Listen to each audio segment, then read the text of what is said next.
In the third video in the series on the freeform ladder diagram editor in the KAS IDE software, we're going to go over some advanced features. This includes using jumps, as well as what we mean by it being a freeform editor, where you can add elements of structured text code inside contacts or as inputs to function blocks. In the first video, I mentioned that you would add labels to networks in order to jump to them. I added a label for network 1. Now I'm going to add one for network 3.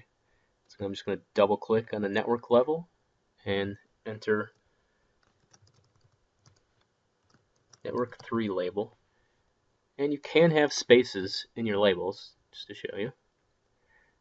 Now I have a label for network 1 and network 3. And to add a jump, I'm going to first add a contact. So I'll have some logic. I won't always do the jump. I'll only do the jump if a certain variable is true. And after that, there's this button over here to insert a jump, or we can do Control-Shift-J for the hotkey. Once I add the jump, there's 3 options. Each label I've given a network, so I've created 2 labels, so I can either jump to label for network 1 or network 3 label. And return will always be there. This, you don't have to add a label to any network. It just means it'll skip all the code in this program or go to the very bottom of this specific ladder editor. I'm going to choose network 3 label. Now, in this program, if jump variable is true, it'll execute this jump. It'll actually skip all the code that's in the rest of network 1 and all of network 2 and instead go right to network 3.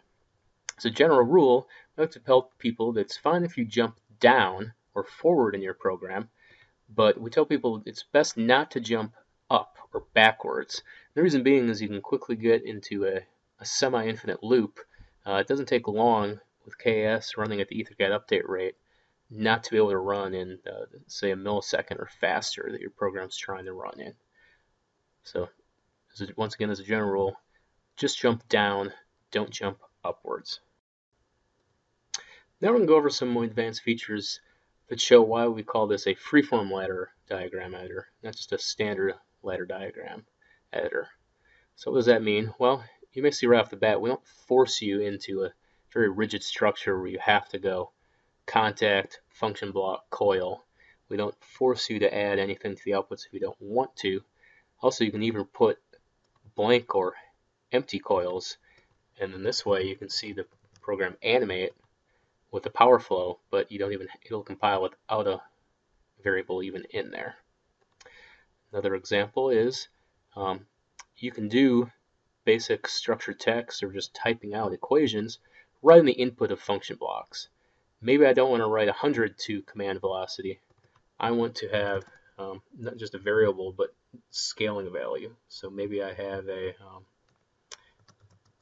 analog input signal that's also a long reel, but I want to scale it, and instead of having multiple function blocks to multiply or divide by different values,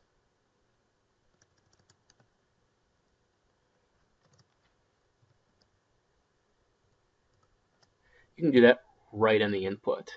So this will compile successfully as long as you're not mixing different variable types. And so since these are all long reel values, that will work. It's going to save you a lot of time and also just space and easier to read your program. Once again, otherwise we would have had to gone down and find a arithmetic multiplication function, drag that out, filled out all the inputs and outputs. It would just taken a lot more time and space. You can also do the same thing inside the code of coils, contacts.